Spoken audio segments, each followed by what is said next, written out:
You're now listening to Words of Radiance with Dr. Troy Munson.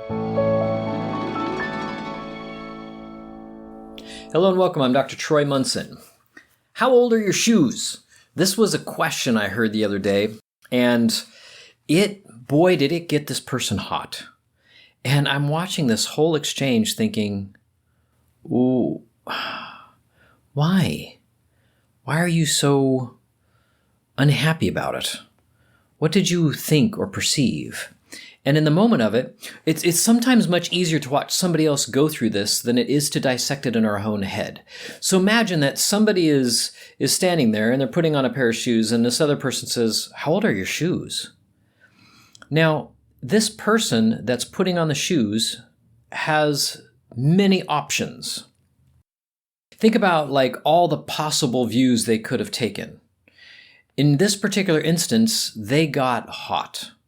And whatever they imagined in their own head off of that comment or that question, they totally attacked themselves in their own head. They assumed or perceived the worst. And so they immediately got angry. And the fear came in like, what, I don't have good fashion sense? I am too poor to buy new shoes? I don't know exactly what went on in their head, but it was something pretty caustic. And so they began to rail on this individual. This individual is kind of shell-shocked. And I thought, well, I suppose we could look at all the views. What could I have assumed at that point? I suppose if somebody asked me, how old are my shoes? And I could have simply asked, well, why do you ask? Or I could have simply said how old I thought they were and said nothing more and not thought anything of it, just gave the information because that's all that was necessary. But in deciding whether or not we're going to react to something, which in and of itself is a whole nother topic, but it at least could be explored here. Do you need to react? Should you even bother reacting? And if they thought something negative, do you even need to play in this sand pit, so to speak? Or this sandbox, rather. So let's say they were simply, looking at them and they saw, And then I think, oh my gosh, are they awful? Are they too old? Are they out of style? Do they look old? Does it look horrible with what I'm wearing? And now I become afraid that I look bad. And now I could become prideful. And maybe I say, well, I take really good care of them, don't you think? Or put something other injected thing in there to try to save face. But who lost face? No one, unless I decided that I did lose face. And now I'm the one that has developed the entire problem. The other person did nothing except ask a question, even if it was poorly done. I am simply the one now that has made everything what it was all inside my head. And you may have heard me say on other podcasts, we give everything all the meaning it has for us. So what if instead that I thought they were thinking that, wow, I can tell those shoes are classic, and you have taken really good care of them. I'm impressed. I love them. I love classic shoes. And I could have said, oh, my gosh, they're 12 years old. Aren't they amazing? I love them. They fit so well now. They're like a favorite glove. And they might say, oh, I have shoes like that. It looks like you really love those shoes, and I can tell they're of an older classic style, and they're awesome. Maybe they were a pair of Converse, and so, wow, Converse literally hasn't changed except for colors in who knows how many decades. And so maybe the next one is, do you think they're too old? Do you think I should get another pair? Maybe they don't look right. But again, asking for clarification from another person is always a wise move when you feel that little tug that perhaps maybe I haven't perceived correctly what the other person was asking. And how could we ever until we ask another follow-up question? And what you'll find is, as I have found, as I begin to ask questions, all of a sudden, the solution becomes evident, and then the resolution is quite simple. So when somebody says something about anything, could be shoes, could be clothing, could be car, could be whatever, could be spouse, could be children, could be job. I mean, the list is endless. Your favorite restaurant, it just doesn't matter. Oh, why do you ask?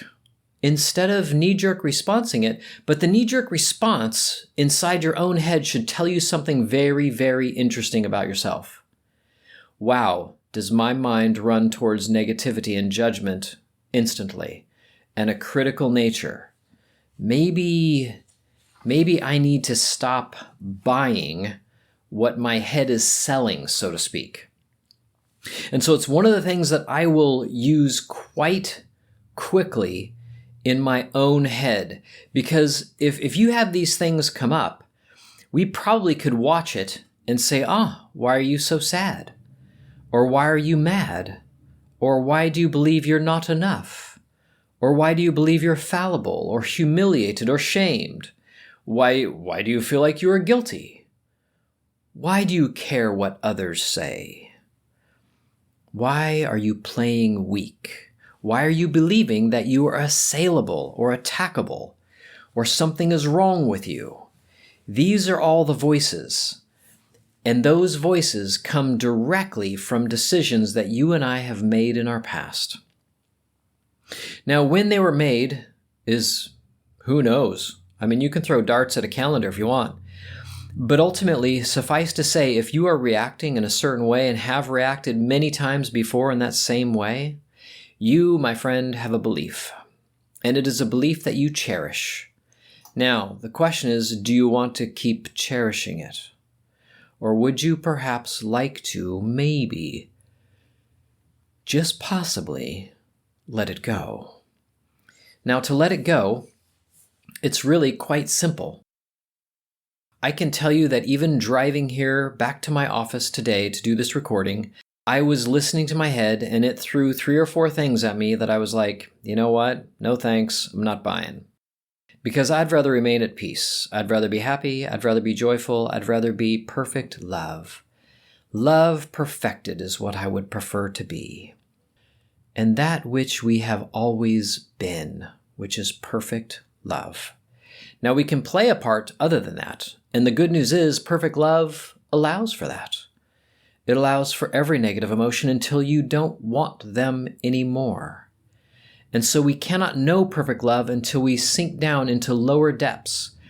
And if you've done that already and have found yourself now climbing up the pit of despair, which I felt like when I first let everything go, when I realized I was a miserable wretch, and then began to listen to the voice of love in my head rather than the voice of criticism, the voice of pain, the voice of suffering, the voice of fear, the voice of guilt, the voice of shame. And as I let that go, all of a sudden I realized, man, there's a lot of that crap in there. And so it began to be tedious work to try and figure out, how do I listen to that other, more beautiful, more loving voice more?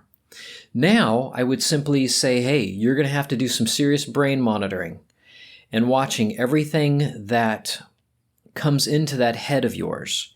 And literally to everything, tell it, I am no longer buying what you are selling. And you can listen to it, and a couple seconds later, it's going to throw another thought at you, and you'll have to say it again. I know I said this just a few seconds ago, but it bears repeating now. I am not buying whatever you are selling anymore. And then 2 or 3 seconds, it's going to throw another thought at you. Probably equally negative, equally judgmental, equally critical. And then it'll start getting crafty. Well, how about if you need to worry about going here this afternoon? You should think about this. No, I'm still not even going to buy that from you. Yeah, but what about this? No, I'm not going to buy that either. And if something needs your attention right now, then do it. But if it doesn't, push it away. If you want to write it down on a sheet of paper so that you don't forget it, you can, if that brings you peace. I recommend it if it does. I now no longer even do that. I really just don't want whatever it sends to me. And what's amazing is I will inevitably get cues on things that I actually do need to do right now. And now I can live more present, more at peace, and more serenely, not so much in this chaoticness that seems to plague each human on the planet. So the voice that would send you fear, that would send you criticism, that would send you judgment, that would try to pit you against another person and react to them is merely just trying to separate you two. Don't let it any longer. Do your best to cling to the truth, which is love, which is peace. That peace is what I leave you now. I have not condemned you, nor do I judge you on anything that you've done, anything that you could do, anything that you might do. I'm going to let you off the hook because I too want to be let off the hook. I no longer want to be judged, criticized, or take on any of that negative whatever. I simply just want to live as peace, as joy, and that which I am. And so, if you wish to and you need to, you can call me and rail on me and call me names if you really need to. I won't take it personally, and I'll let it go. And maybe later we'll both giggle about it, and we'll start to feel better. And perhaps maybe since this is off your chest now, you can start to actually encourage the next person instead of rail on them, and maybe encourage yourself, and live in that place where perhaps greater love exists, that perfect love that you know you are, you let take a hold of you and expand inside of you until it's all you see. And forgiveness becomes automatic. And love and handing out love becomes effortless. And gratitude is something that's constantly around you and draped about your head. And people wonder, why are you so happy? I want to be like you. And you'll coach them a little bit, as much as they can tolerate, and they'll move along their way, and the next person that's ready for them to give them the next encouragement will do their job, and all of a sudden we're finding ourselves encouraging each other and not criticizing each other and loving each other and being useful and a blessing and all the things that we really are to each other. I hope that helps. Until next time, I'm Dr. Troy Munson.